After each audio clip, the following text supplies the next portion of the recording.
Magandang araw mga ka-edoks.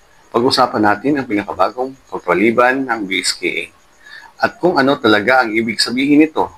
Ang eleksyon ay higit pa sa mga nakatakdang kaganapan.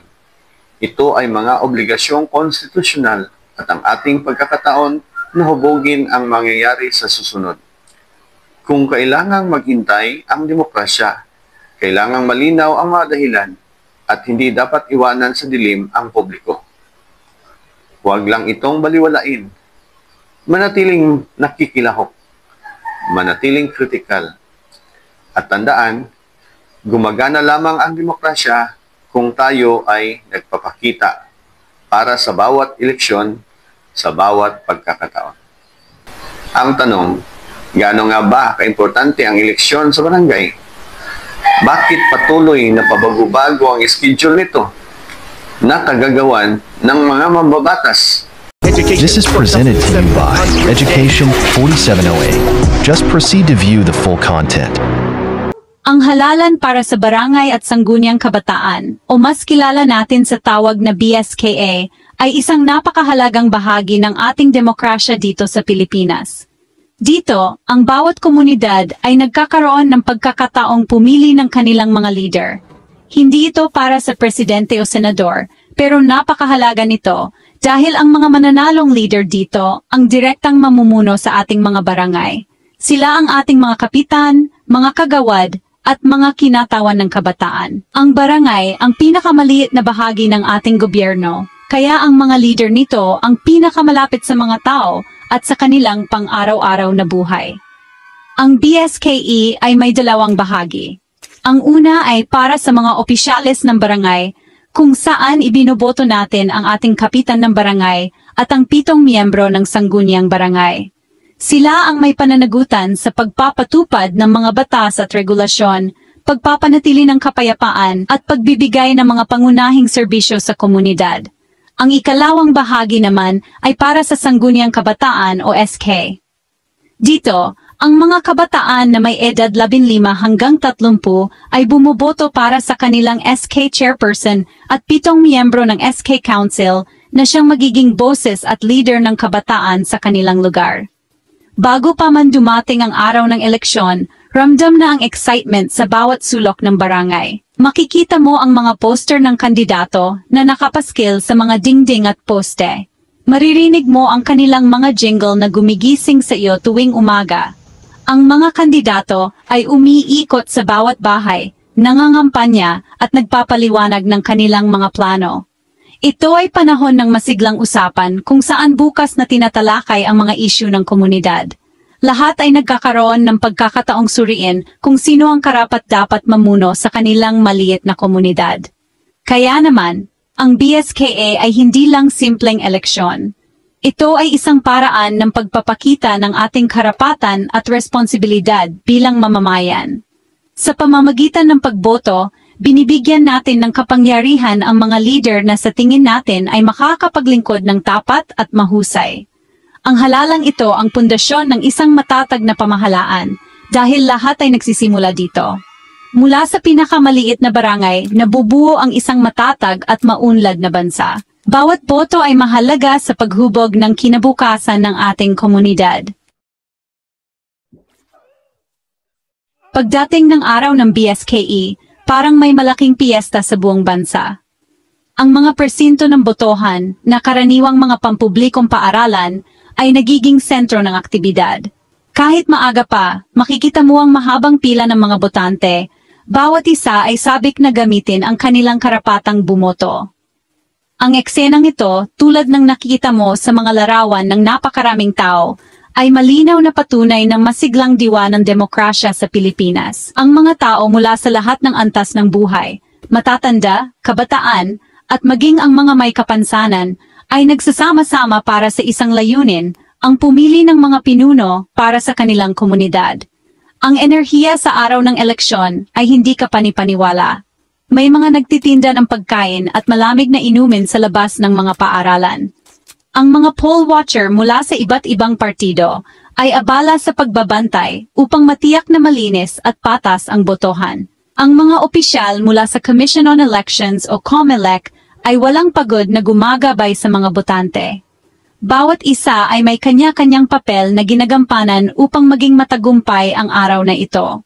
Ito ay isang pagtutulungan na nagpapakita kung paano nagsasama-sama ang mga Pilipino para sa isang mapayapang eleksyon. Ang pagboto ay isang personal na pagpili, ngunit ang epekto nito ay para sa buong komunidad. Sa loob ng silid ng botohan, bawat botante ay may hawak na balota na may pangalan ng mga kandidato. Ito ang sandali ng katotohanan. Dito, bawat isa ay tahimik na pumipili kung sino sa tingin nila ang magdadala ng pagbabago at pag-unlad sa kanilang barangay. Bawat marka na inilalagay sa balota ay isang boto ng tiwala, isang pag-asa para sa mas magandang bukas. Ang prosesong ito ay simple ngunit makapangyarihan. Pagkatapos bumoto, may pakiramdam ng tagumpay at pagiging bahagi ng isang bagay na mas malaki kaysa sa iyong sarili. Ang daliri na may indelible ink ay simbolo ng iyong pakikilahok. Ito ay paalala na tumindig ka at ginawa mo ang iyong tungkulin bilang isang mamamayan. Ang malaking bilang ng mga taong lumalabas upang bumoto sa BSKE ay nagpapakita na para sa maraming Pilipino, ang pag-aalaga sa kanilang komunidad ay nagsisimula sa pagpili ng tamang mga pinuno. Ang araw ng eleksyon ay hindi lamang isang tungkulin. Ito ay isang pagdiriwang ng ating kalayaan. Pagkatapos ng bilangan at may pahayag na ang mga nanalo, doon talaga magsisimula ang kanilang trabaho. Ang mga nahalal na opisyal ng barangay sa pamumuno ng kapitan ng barangay ang nasa unahan ng serbisyo publiko. Sila ang unang nilalapitan ng mga residente para sa anumang problema, mula sa simpleng alitan ng magkakapitbahay hanggang sa mga emergency tulad ng sunog o baha. Trabaho din nila na siguraduhin na malinis ang kapaligiran, maayos ang koleksyon ng basura at gumagana ang mga ilaw sa kalsada para sa kaligtasan ng lahat. Ang sangguniang barangay naman ang gumagawa ng mga patakaran at resolusyon na kailangan para sa kaayusan ng komunidad. Inaaprubahan nila ang budget ng barangay. Tinitiyak na ang pondo ay napupunta sa mga proyekto na makatulong sa mga residente, tulad ng pagtatayo ng mga kalsada, health center, at mga programa para sa mga senior citizen. Pinangangasiwaan din nila ang katarungang pambarangay, isang sistema kung saan ang mga hindi pagkakaunawaan sa komunidad ay inaayos ng hindi na kailangang dumaan sa korte, na nakakatulong sa pagpapanatili ng kapayapaan. Para sa mga kabataan, ang SK chairperson at mga miyembro ng konseho nito ay may malaking misyon. Inaasahan silang maglunsad ng mga proyekto na makakatugon sa pangangailangan ng mga kabataan sa kanilang barangay. Kasama dito ang mga sports league, seminar tungkol sa mental health, mga programa laban sa droga, at mga aktibidad na makakatulong sa pagpapalago ng kanilang mga talento at kakayahan.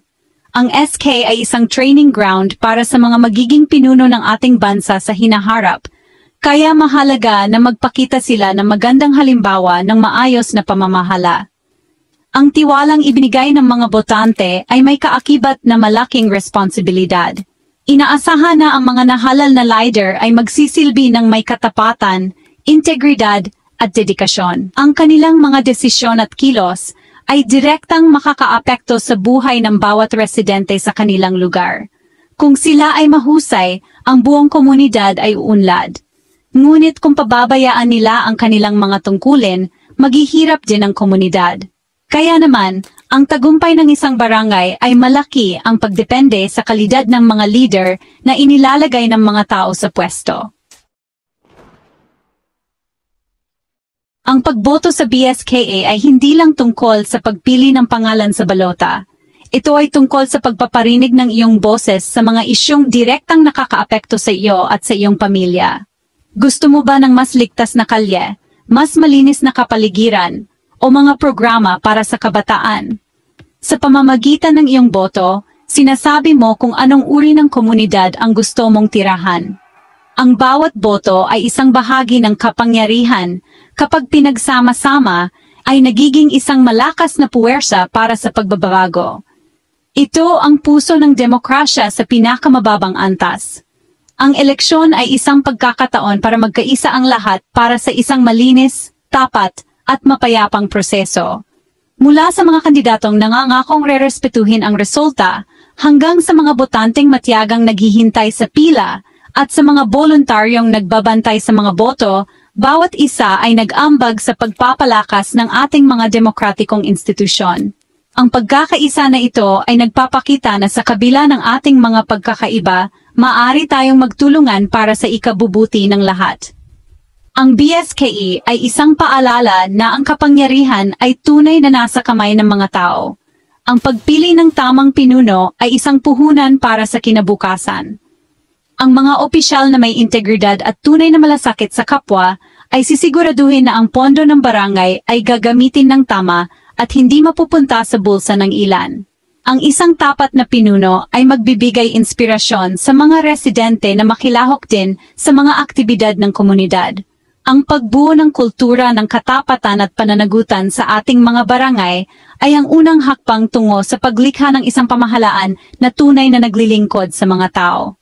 Kaya sa susunod na BSKE, tandaan natin kung gaano kahalaga ang ating boto. Huwag nating ipagwalang bahala o ipagbili. Kilalanin nating mabuti ang mga kandidato, suriin ang kanilang mga plano, at pumili ng mga pinuno na may puso para sa serbisyo publiko. Dahil ang kinabukasan ng ating barangay, ang kaligtasan ng ating pamilya, at ang pag-unlad ng ating komunidad ay nakasalalay sa atin. Ang bawat boto ay isang buto na ating itinatanim, at sa tamang pag-aalaga, ito ay lalago at magbubunga para sa mas magandang kinabukasan para sa lahat. Ang tunay na tanong, kung ang ating mga lingkod bayan ay mayroon pa rin sariwang mandato mula sa atin, ang mamamayan. At hindi rin ito ang unang pagkakataon. Nakita natin ang mga pagkakaantala noong 2016, 2018, 2020, 2023, at ngayon ulit, 2025. Sa anong punto titigil ang pagkakaantala bilang isang eksepsyon at magsimulang maging bagong normal? Pinapabayaan ba nating unti-unting mawala ang demokrasya sa grassroots? Isang pagpapaliban sa bawat pagkakataon? Ngayon, sinasabi ng mga sumusuporta sa hakbang na ito ay praktikal, nakakatipid ito ng pera, nagpapalaya ng mga mapagkukunan para sa mga serbisyong panlipunan, at iniligtas ang lahat mula sa pagod sa eleksyon. Ngunit, nakikita ng mga kritiko ang kabilang panig. Sinasabi nila na nagbibigay ito ng mas maraming oras para sa mga lokal na dinastiyang pampolitika na higpitan ang kanilang hawak, lalo na sa malalaking pagbabago na magaganap para sa 2028 na eleksyon. Ito ba talaga ay tungkol sa pagtitipid o tungkol sa kapangyarihan? Huwag nating kalimutan ang mga botante, lalo na ang mga first-timers at ang kabataan para sa SK elections.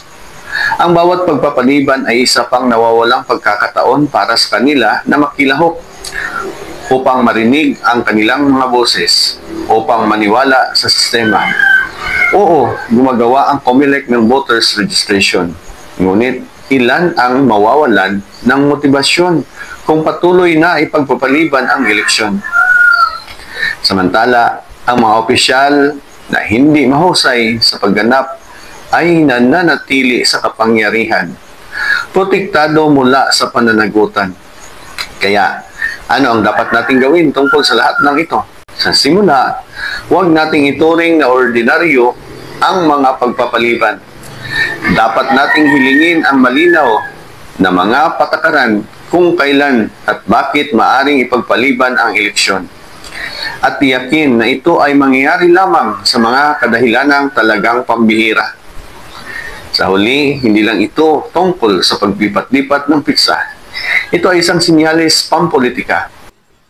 At ito ang EDOX DC, kung saan pinapasimple namin ang mga komplikadong isyong politikal, legal at electoral para sa bawat Pilipino. Huwag kalimutang mag-like, mag-subscribe at i-share ang episode na ito, lalo na kung may kakilala kayong youth leader o opisyal ng barangay na apektado sa isyong ito. Hanggang sa susunod, manatiling may alam, magbantay at makabayan.